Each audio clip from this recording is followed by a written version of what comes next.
Hello and welcome to Your Government in Action, a presentation of Bahamas Information Services. I'm Carissa Williamson. Prime Minister and Minister of Finance, the Honorable Philip Davis, reaffirmed the Bahamas' global advocacy in climate justice, peace, and human rights when he addressed the general debate of the 80th session of the United Nations General Assembly on September 27, 2025.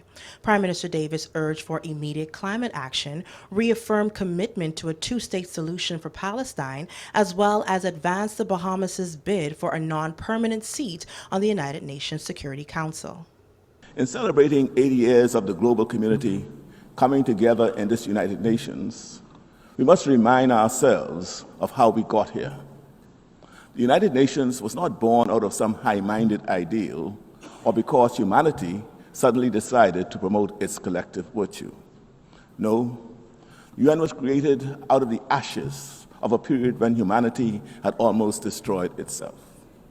The blood-soaked trenches of the First World War, brought about by the rivalries between the great powers of the day, the collapse of the League of Nations, made impotent because of the refusal of the major powers to participate, the despair of the Great Depression, the rise of fascist ambition, which led to the devastation of the Second World War, the terror of atomic weapons. These are the foundation of the United Nations. Over 100 million died, many more driven into poverty. I recite these histories because that is not a world we wish to return to. We are in danger of being doomed to repeat the brutal history lessons. When nations go their separate ways, history teaches us that this disaster eventually follows. When nations stand together, survival and prosperity become possible. With the stench of the atomic firestorms still hovering over Hiroshima and Nagasaki, the world raced to come together in a single body to prevent such things from happening again. The need for nations to unite in a single forum has never been more pressing. This multilateral effort is not a cure-all. Wherever humans live, there will be conflict. But today's crises are far more complex and seemingly more intractable and even more dangerous than 80 years ago. The atomic weapons of the 1940s have proliferated into the nuclear weapons of today, able to wipe out all human life many times over. Diseases now cross oceans in a day, potentially leading to pandemics that can last for years. Cyber attacks can leap borders in a second. Financial contagion can cripple economies in an instant. And climate change, yes, climate change, whose storms and rising seas and fires and floods make no distinction between rich or poor, strong or weak, can devastate us all. No single nation acting on its own can resolve these. Multilateral approaches are not the problem.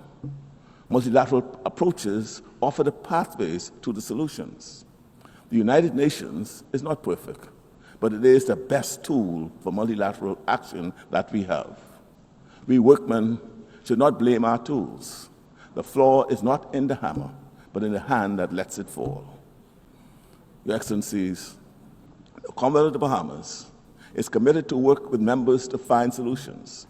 It is why we have offered ourselves as a candidate for a non-permanent seat on the Security Council for the 2032-2033 term. This is not a candidacy just for ourselves. It is for every small state that not only insists that its voice must count, but also knows that we have much to contribute in matters of global peace.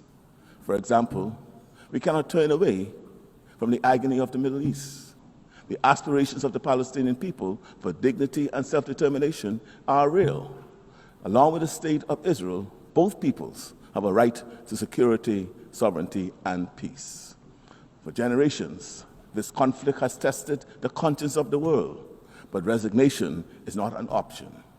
The vision of two states living side by side in peace and mutual recognition remains the only pathway to justice, stability, and reconciliation.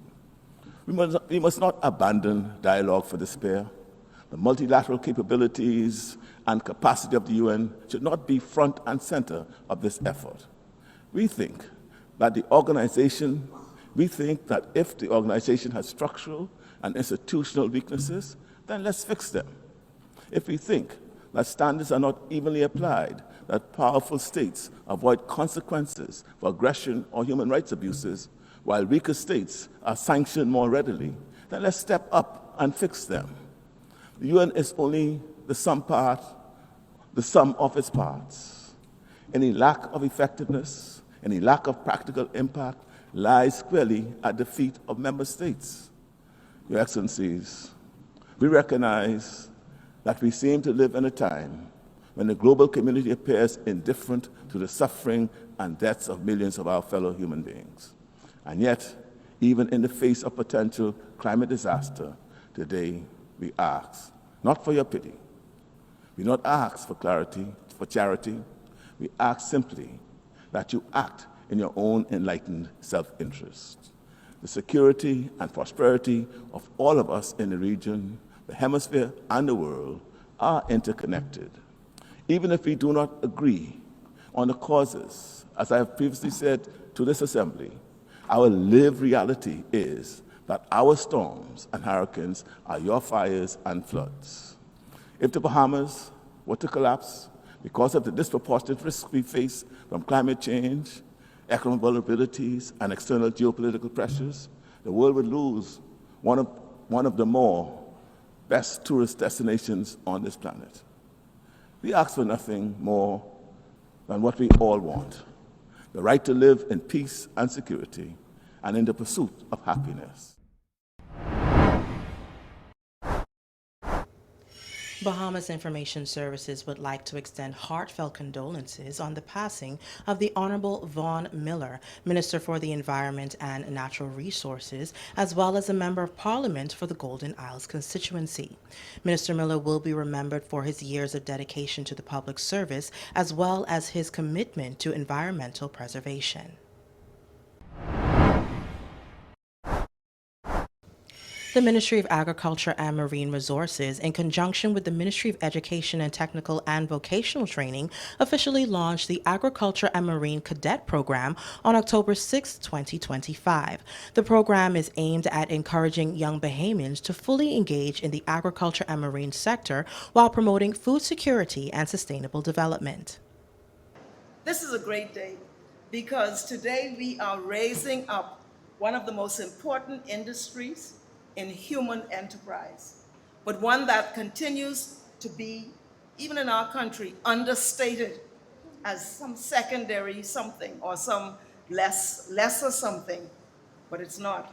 Because the one thing that secures national security is food, how we feed ourselves, and it ensures that our people have a quality of life where we are not dependent. You notice to be dependent on someone, dependent for their good graces to look out for you. It's when you look out for yourself, when you build the country with your own hands. This is what today is about. And the marine aspect of it, when I was Minister of Transport, we developed a maritime policy because we're surrounded by 100,000 square miles of sea. We're one of the biggest countries in the region, if not the biggest, when you consider our sea territory, which belongs to us. It is a rich space, and the maritime policy sought to understand what the sea means. It's not just shipping and cruising, and not even just fishing. It's minerals, it's energy. There's so many aspects to the sea.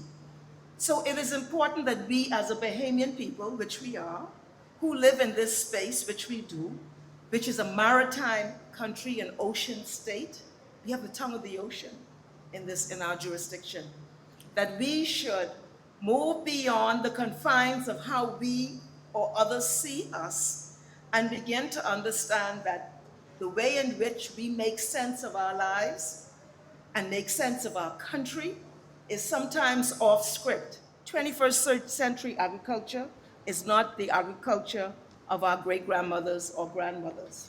It's different. And what you can do, and I just want to say, I had a brother, he died now, miss him a lot. He went to Cornell University, which is an Ivy League university. He went to Government High, and he went to Cornell University. And he dropped out. My father particularly was so upset because it was a great opportunity, grand opportunity. But one of the reasons he did, and I'm not encouraging you to do that, I'm just making a point. Don't drop out now. Is that he wanted to understand local farming and the insights of how agriculture unfolds in the Bahamas. So he came home, he's very smart, very, very smart, and he created a reality around agriculture and farming, and he did a lot of ornamental plants. So I say that to say this, that you can be very smart and want to understand this reality of plants and sea life and our marine environment. So I want to encourage you to pursue it with passion, with vigor, with leadership as young people, so that you set the tone for those who come after you. We gather here today to launch the Agriculture and Marine Cadet Program. This initiative reflects our collective vision for the future of food security, marine stewardship, and youth empowerment. This program is made possible through the partnership of three crucial bodies: the Bahamas Agriculture and Marine Science Institute, the Department of Agriculture under the Ministry of Agriculture and Marine Resources, and the Ministry of Education. Together, we are planting seeds that will grow into a stronger, more self-sufficient, and sustainable Bahamas. The program, as said earlier, will first be rolled out in 4 schools: Government High School, R.M. Bailey, C.I. Gibson, and C.B. Bethel High. These schools will become the first training grounds for a new generation of Bahamians. Young men and women who see agriculture and marine resources not as old-fashioned pursuits, but as vital, modern, and dynamic fields of opportunity. Ladies and gentlemen, the Bahamas imports over 90% of what we eat. As the Minister of Education said, this dependence is not sustainable. If storms disrupt supply chains, if prices rise globally, we feel it here at home. That is why food security is one of the most urgent challenges of our time. Agriculture and marine resources are not optional extras. They are essential to our survival and prosperity. But to change our course, we must do more than grow crops and catch fish. We must cultivate knowledge, skills, and passion in you, our young people. And that is exactly what this program seeks to do. Through this cadet program, students will gain hands-on skills, structured training, and mentorship. In agriculture, cadets will learn about modern farming, greenhouse technology, crop management, and agribusiness. In marine resources, they will be introduced to aquaculture, sustainable fishing, marine conservation, and also maritime safety. The students will participate in field trips, training sessions at BAMSI, and projects that connect classroom lessons to real-world practices. This is education that goes beyond the textbook. It is technical, practical, and transformative. This program is also a model of collaboration. We have the Department of Agriculture providing the framework and oversight. We have BAMSI contributing technical expertise, training, and research capacity.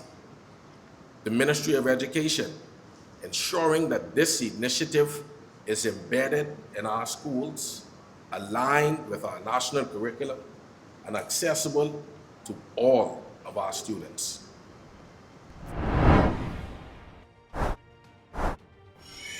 More of Your Government in Action when we return.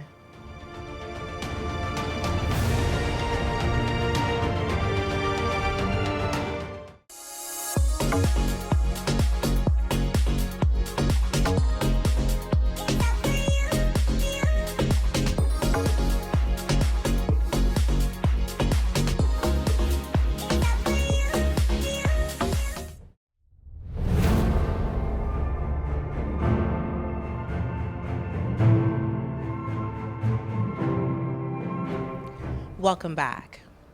The Ministry of Economic Affairs has officially launched the Bahamas News and Emergencies app. The new app will provide Bahamians with real-time access to government updates, news, and emergency alerts, aiming to improve communication and public safety nationwide. The launch took place at Super Club's Breezes on October 9th, 2025. Today we stand at a pivotal moment as we unveil the Bahamas News and Emergencies app, a significant step forward in our government's blueprint for change and Digital 700. So this is a mandate that this government has made to the Bahamian people, and today we are here to fulfill the mandate. So give us a round of applause.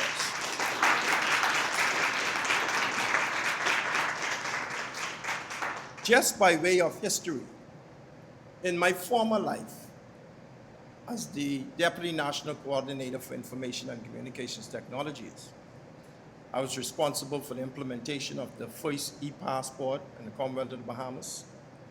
I was responsible for the modernization of the Road Traffic Department, right, Rex? I don't see anybody here with electronic monitoring on. But under the Ministry of National Security, I was responsible for the implementation of the electronic monitoring app. National Health Insurance, the systems you see at the National Health Insurance, was all under my leadership. So therefore, the Prime Minister saw it fitting to put me in this position to help lead the digital charge. So I have a wealth of experience in this area, and I understand the importance of innovation and technology. And when we look down the list of the items and the mandate that the government has asked, the Bahamas News and Emergencies app was one of the things that we identified, myself on this line. And we decided that we're going to get it done. The smart city downtown, I led that. Wi-Fi in the parks, I led that. So these are in my wheelhouse, so to speak, and not difficult to perform. But in order to get it done, you need a good team. And I want to give the Department of Information and Communications Technologies team a rousing round of applause for their continued support. Ladies and gentlemen, the basic features include real-time news, as you saw demonstrated, updates to emergency alerts, and this supplements the Marco alert. Who wants to go to www.windy.com just to determine whether or not the storm or where the system is heading our way? When you could just click on your app, the Benia app, and the alerts are automatically sent to the app. That's a very, very good feature. Statistics has also revealed that using apps increase revenue in any organization by some 30%, because the normal media channels today are no longer as effective, not saying that they're not effective, as effective when it comes to the cadre of people that use technology today. They want it in their hands. They want it at their fingertips on a consistent basis, so they don't want to read the newspaper. They don't want to go to www.weather.com just to find out what's the situation. They don't want to go to www.nba.com. Well, I'll be selecting sports, I can tell you that. So I want to make certain that the Ministry of Youth, Sports and Culture is in place and they can post the latest sports within the Bahamas. But the commercial side of this app will give the Broadcasting Corporation and Bahamas Information Services to garner ads from commercial entities and have those ads published on the Bonilla app as opposed to the normal infomercial on the television screens. This is in the hands of everybody, almost everybody in the Commonwealth of the Bahamas. So I am proud of what we built for the Bahamian people, and I urge all Bahamians to get registered today. In a world where timely information is crucial, this tool will empower our people, ensuring that you are informed and prepared no matter the circumstances or the situation. Again, ladies and gentlemen, I'd like to take this opportunity to extend heartfelt gratitude to our key stakeholders, including the Department of Information and Communications Technologies, the Broadcasting Corporation of the Bahamas, the Bahamas Information Services, the Disaster Risk Management Agency or Ministry and their team, the Royal Bahamas Police Force, and I see the Royal Bahamas Defense Force in the house. This app can help you. All of your men who are at sea, or your men who are at sea and they're registered on the app, they can send news and alerts directly from their point of location. We talked about the Ministry of Health. We've been asking them to come on board. You have health situations or circumstances or outbreaks in the community, we can push that notification on this app. And I also encourage you, ministries and departments heads, and those of you who work in these individual ministries and departments and agencies, to make certain that any client that interact with you, have them register on the app. It's free and it's available to them on their fingertips. October is observed as Older Persons Month, and Minister of Social Services, Information and Broadcasting, the Honorable Miles Zarota, is urging Bahamians to ensure that older persons are not left to face their later years in isolation and neglect. Older Persons Month was officially launched at the ministry's headquarters on October 3rd, 2025, under the theme Advocating for Care and Protection of Older Persons. One may ask, why such a theme? Why are we gathered here to speak about advocating for the care and protection of older persons? The answer is simple, yet profound. It is because our seniors are our gems. We often refer to them as our pearls, but they are so much more than that. They are the glue that held our families together and ensured that we were grounded in values, tradition, and love. When we reflect on this fact of tradition and love, it forces us to ask ourselves, where did we go wrong? I am sure each of us can think of a grandmother, grandfather, or even a senior in our family who has shaped us in one way or another. These are the people we must cherish. And it is not just because of the special role they once played in our lives, but because of who they are and what they should still mean to us today. Yet, the reality is troubling. Based on cumulative statistics recorded by the Senior Citizens Division between the years of 2023 and 2025, the numbers tell a story we cannot ignore. That is this. During that period, there have been 123 requests for government rental units, 163 requests for group home placement, even though the 3 government group homes combined can only hold 40. 74 requests for geriatric hospital placement, 33 reports of neglect, 1 report of self-neglect, 2 reports of financial abuse, 9 reports of physical abuse, 6 reports of verbal abuse, and 1 report of sexual abuse. Behind every one of these numbers is a life, a mother, a father, a grandparent, a neighbor, someone who deserves to live with dignity and respect. What is most alarming is that there is so many of these requests and reports come from older persons who had nowhere to live or who are living in substandard conditions. In some cases, families genuinely could not provide the level of care their loved ones need, but in other cases, families simply step aside, no doubt with the belief that it was the government's responsibility to take over.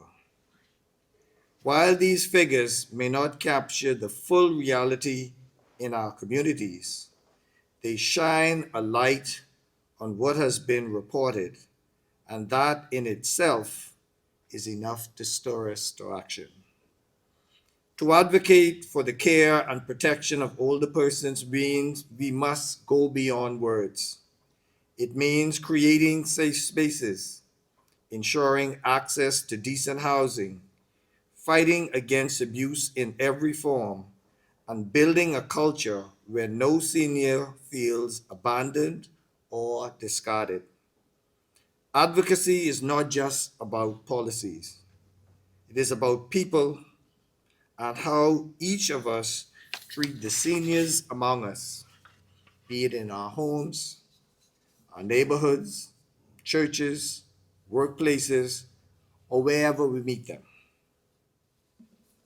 Ladies and gentlemen, this cannot be realized if we do not protect and care for our older persons.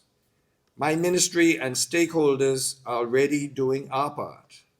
I urge you, families and communities, to do yours, or in some cases, to continue to do yours. Let us honor the hands that raised us, even though they are now aged. Honor the words that once guided us, even though they may be weaker now. And let us continue to shower them with love just as they nurtured us with love. Please do not leave our seniors to face their twilight years in loneliness, fear, or neglect. Instead, let us walk with them, protect them, and most of all, value them as the treasures that they truly are. We should be ever mindful that in caring for our older persons, that we are not only protecting the past, we are also safeguarding the foundation of our future.